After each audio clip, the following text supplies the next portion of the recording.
Gimana kabarnya, Pak? Alhamdulillah Baik, sehat. Kak. Oke, sebelum Pak Rimdi mulai nih, Pak, kita sapa dulu nih, Pak Arif Budiman. Halo, Pak Arif.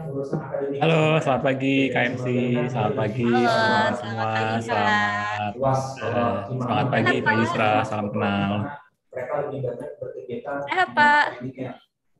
Yes, terdengar suara saya? Alhamdulillah. Oke, jadi saya review lagi ya, baik Pak Arindi dan Pak Arif Budiman ini merupakan profesional financial planner maupun financial advisor. Jadi teman-teman nih, millennials maupun generasi Z, zaman sekarang walaupun kuliah, udah banyak ya yang punya bisnis-bisnis online shop dan lain sebagainya. Ini penting banget.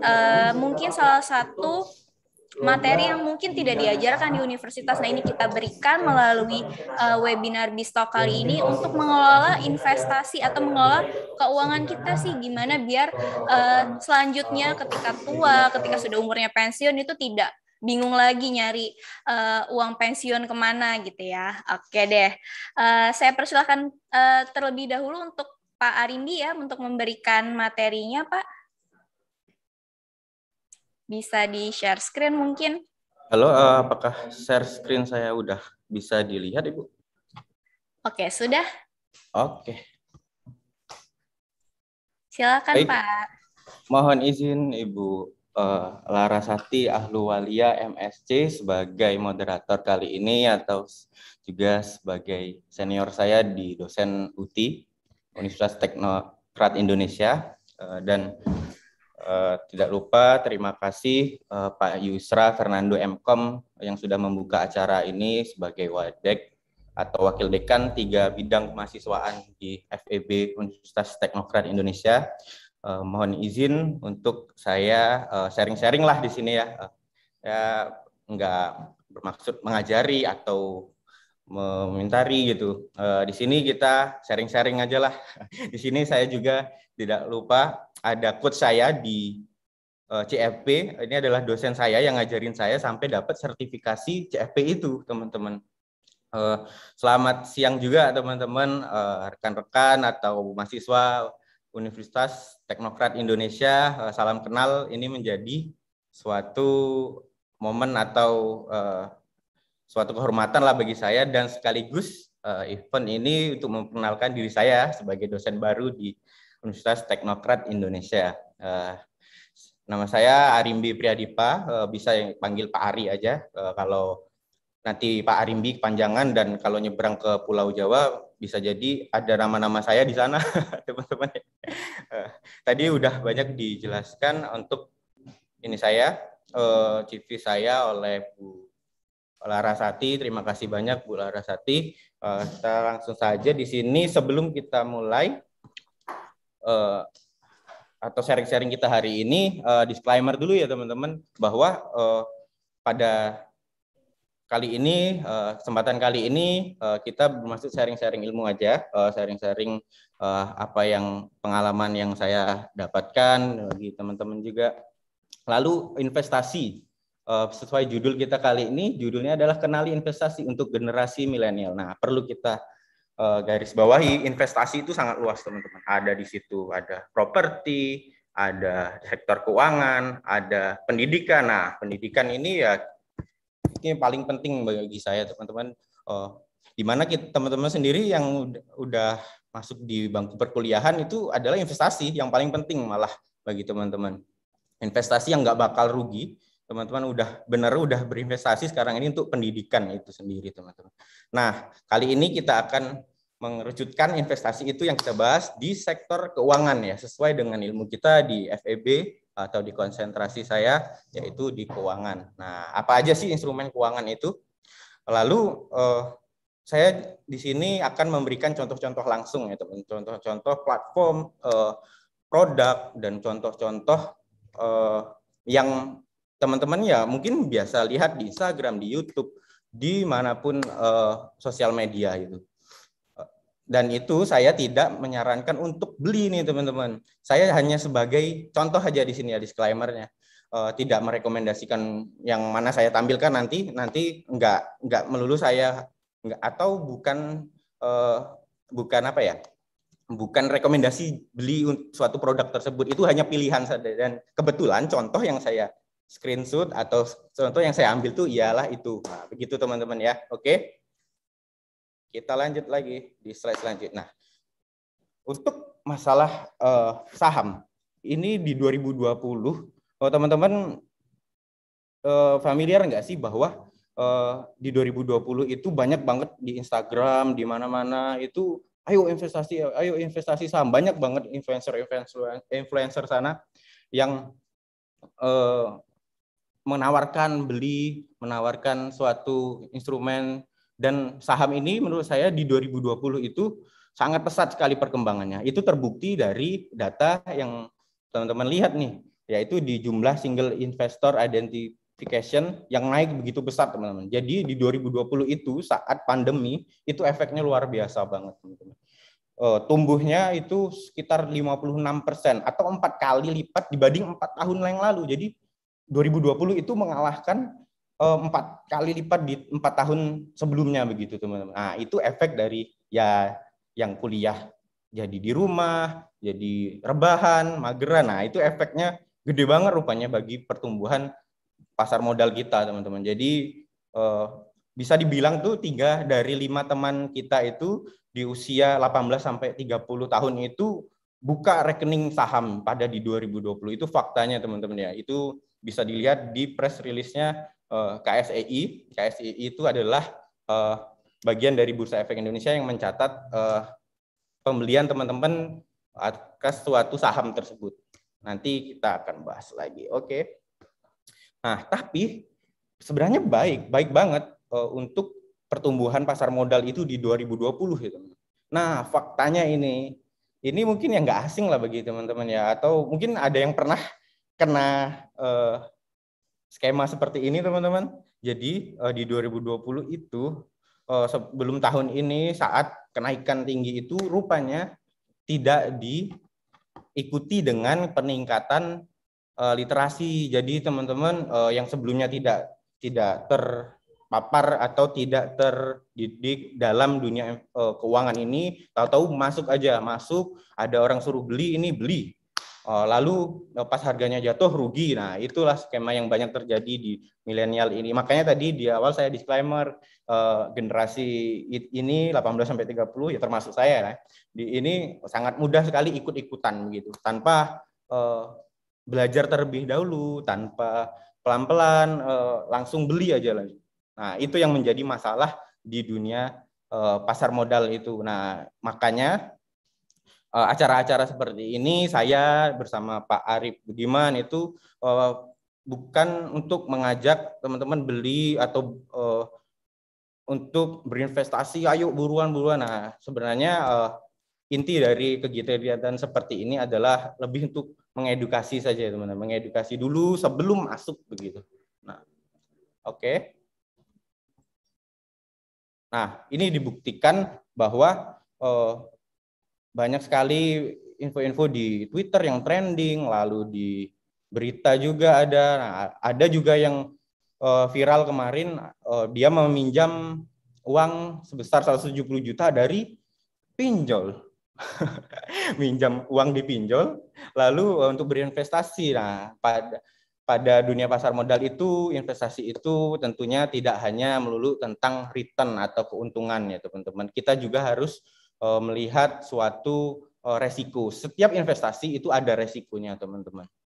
Semuanya, hampir semuanya itu pasti ada resikonya. Jadi sebelum melihat sudut pandang investasi itu menguntungkan segala macam, kita juga ada baiknya di dunia akademis ini kita harus memperhitungkan resiko tersebut. Nah, tidak hanya investor-investor seperti kita yang retail ini, retail adalah investor individu seperti kita, tetapi di investor-investor besar seperti lembaga-lembaga, Asabri, Jam Sostek itu ternyata juga mengalami kerugian, teman-teman. Nah, teman-teman tahu nggak sih asuransi, lembaga-lembaga pensiun itu dia memutar uangnya dari mana? Nah, itu dia ada namanya instrumen-instrumen atau surat-surat berharga, begitu teman-teman.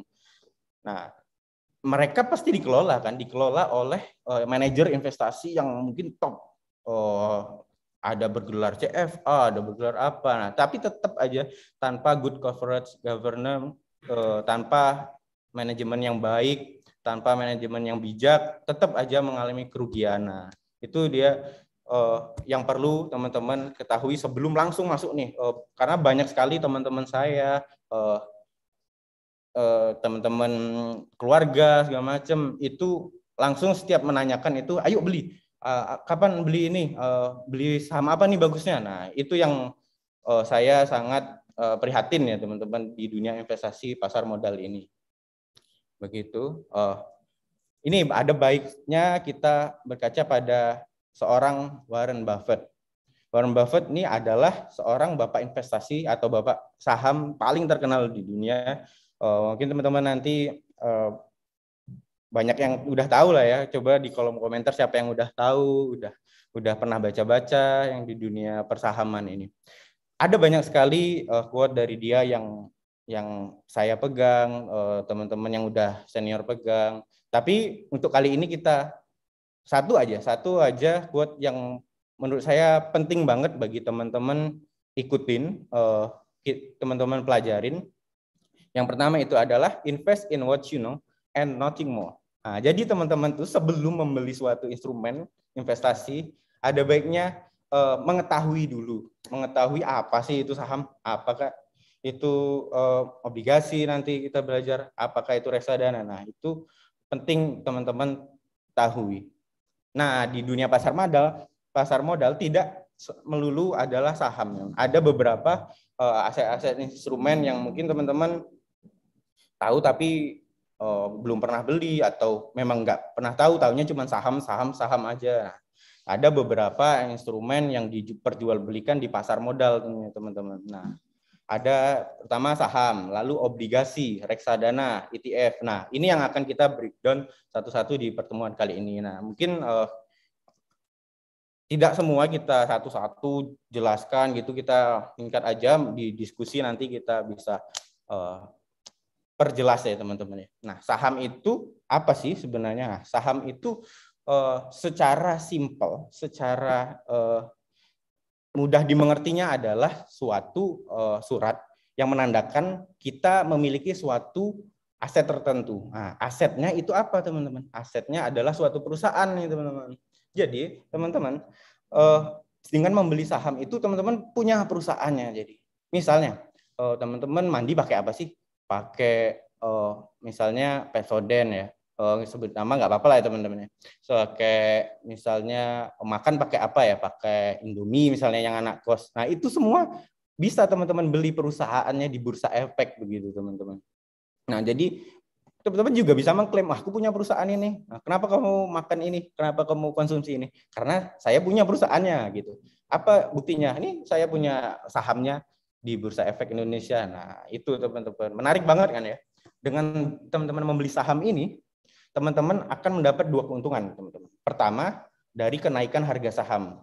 Sama aja misalnya teman-teman beli suatu aset, misalnya tanah lah ya. Tanah itu kan aset juga. Teman-teman beli sekarang, tahun depan teman-teman jual. Ada peningkatan harga, yaitu capital gain namanya kalau di Bursa Efek. Nah, misalnya teman-teman beli saham A hari ini, minggu depan rupanya langsung naik, teman-teman jual. Nah, itu namanya keuntungan dari capital gain. Lalu ada kedua lagi yang menarik teman-teman, yaitu dividen. Jadi kita itu punya perusahaan, misalnya saya punya perusahaan Tesla nih, perusahaannya untung, ya kali keuntungannya kita nggak dapat sih teman-teman. Nah, itu ada bagi modal yang bagi hasil ya teman-teman, maaf, yang dinamakan dividen. Jadi teman-teman akan dapat hasil itu, hasil dari perusahaan yang teman-teman beli itu dari dividen. Nah, itu akan dibagi mungkin 1 tahun atau per semester, tergantung kebijakan perusahaan itu masing-masing. Nah, resikonya ada 2. Resiko yang pertama, jika tadi teman-teman dapat capital gain atau kenaikan harga sahamnya, teman-teman juga akan mengalami kerugian juga, yaitu capital loss, yaitu harganya akan turun. Nah, jadi misalnya teman-teman beli sekarang 1.000, besok jadi 800. Nah, ruginya teman-teman 200. Nah, begitu juga teman-teman. Jadi ada untung, pasti juga ada ruginya. Seperti saya ingatkan awal tadi, ada juga resikonya setiap investasi itu. Lalu bisa juga dilikuidasi. Likuidasi itu apa? Jika perusahaannya bangkrut, nih kan teman punya perusahaan,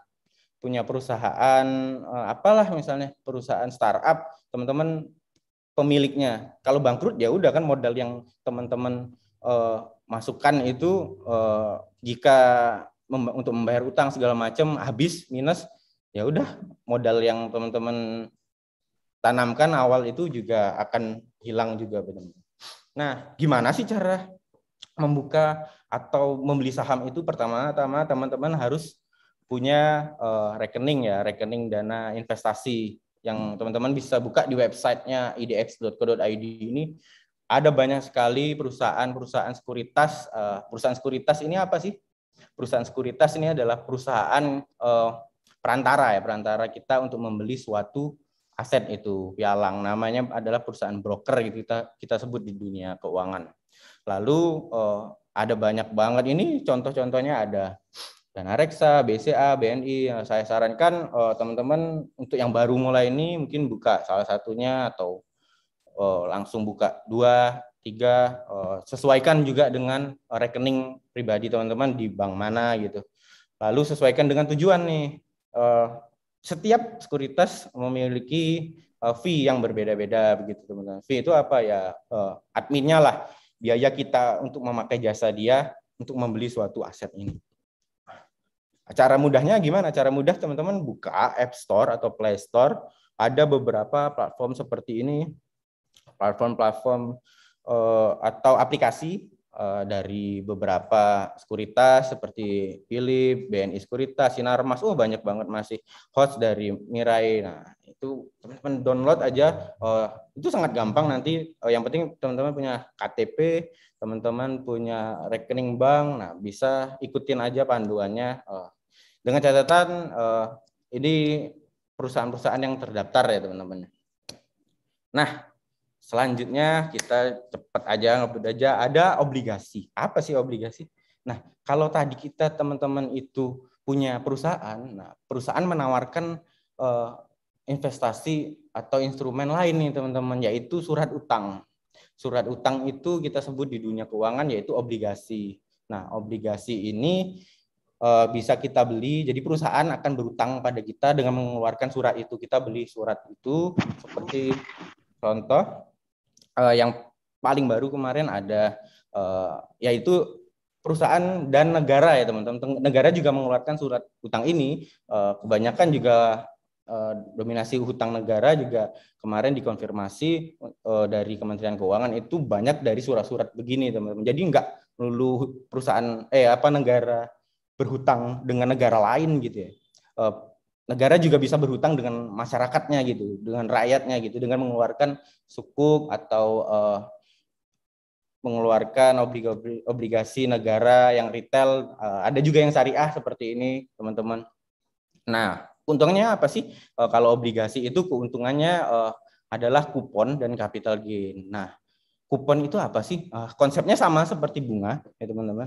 Kupon itu adalah ya bunga ya teman-teman, dengan sejarahnya dulu itu setiap orang yang memegang obligasi ini akan mendapatkan kupon setiap periodenya. Seperti ini contohnya, ini zaman dulu banget, ini 1997, sekarang udah nggak ada kertasnya lagi tapi tetap dibilang kupon.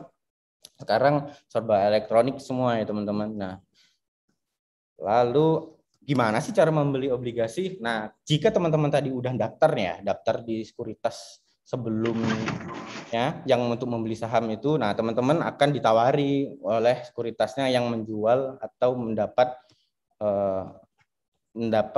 apa ya namanya? Mendapat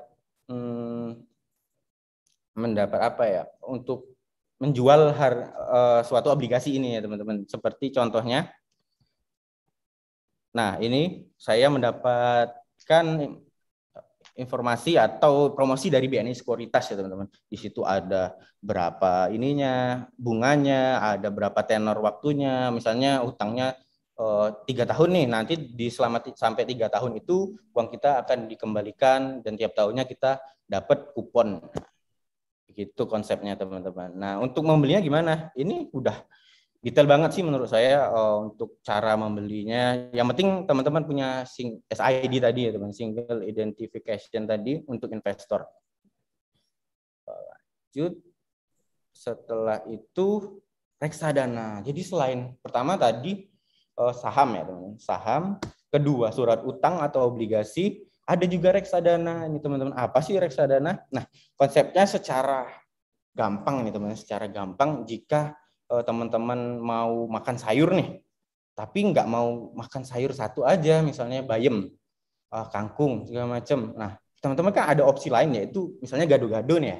Nah, di gado-gado itu kan ada misalnya saus kacang, ada bayam, ada kangkung misalnya. Nah, itu komponen itu adalah aset-asetnya nih teman-teman, seperti saham, obligasi, dan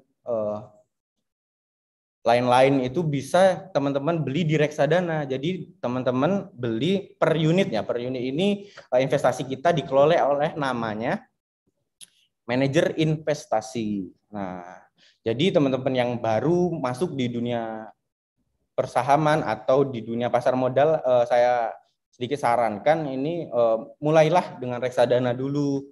Dengan reksadana kita minimal tahulah psikologis kita melihat aset-aset kita tuh naik turun harganya. Begitu teman-teman. Jadi tiap hari itu saham yang teman-teman beli itu harganya akan naik turun. Nah, saran saya coba dulu lihat psikologis kita, melihat harga itu naik turun, apakah kita bisa mentolerirnya atau enggak begitu. Dengan contohnya dengan reksadana ini teman-teman. Nah, ada banyak sekali aplikasi-aplikasi sana yang menjual reksadana ini teman-teman. Nah, di reksadana ini di aplikasi tersebut saya sarankan itu untuk memilih atau berinvestasi di aplikasi-aplikasi yang terdaftar dan diawasi OJK. Biasanya di bawah itu ada label OJK-nya, teman-teman.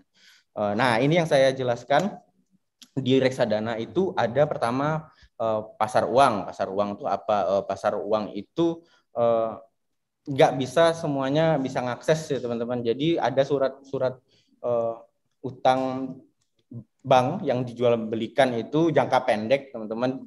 Kalau obligasi itu kan jangka panjang suratnya. Nah, ini jangka pendek, resikonya sangat kecil dan hampir pasti mengalami keuntungan, tapi sangat kecil juga berbanding lurus dengan resikonya.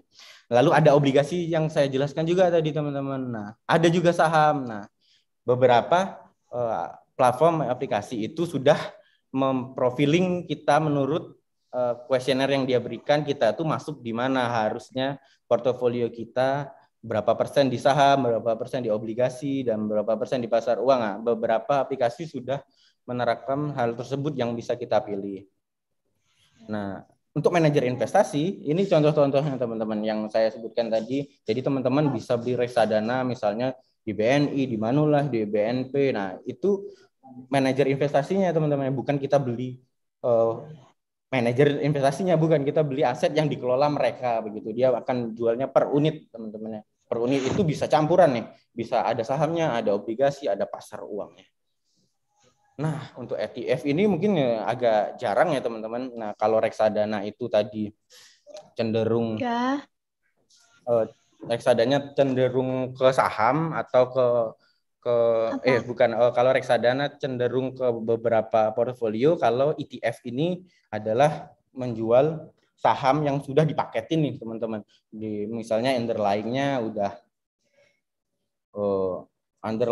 udah indeks acuan atau di sektor tertentu. Misalnya teman-teman ingin beli semua 45 saham terbaik itu ada jualnya di ETF. Nah, begitu teman-teman. Namanya ETF ya, Exchange Traded Fund ini.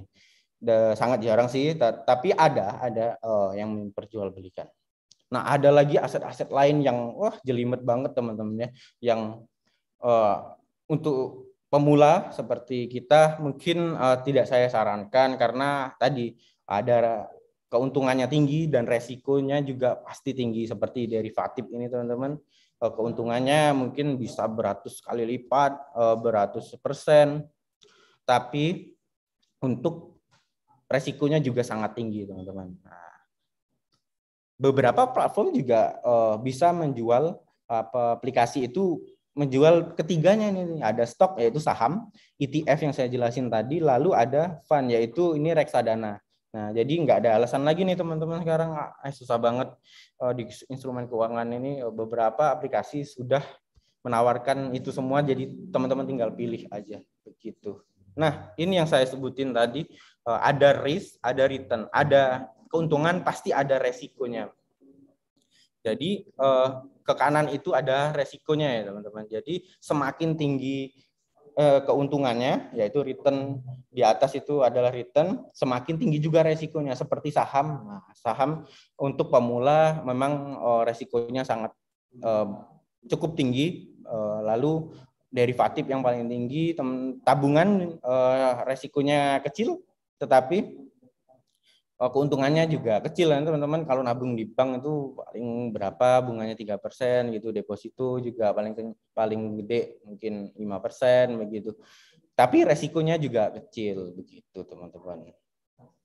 Nah, untuk memilih itu nanti lebih banyak dibahas oleh Pak Arief Budiman. Lebih kita gali lagi di Pak Arief Budiman, profiling untuk milenial gimana sih, saya cocoknya beli apa sih sesuai status saya, misalnya sesuai pendapatan saya, itu milih apa sih? Nah, nanti lebih ke Pak Arief ya teman-teman, kita gali lagi.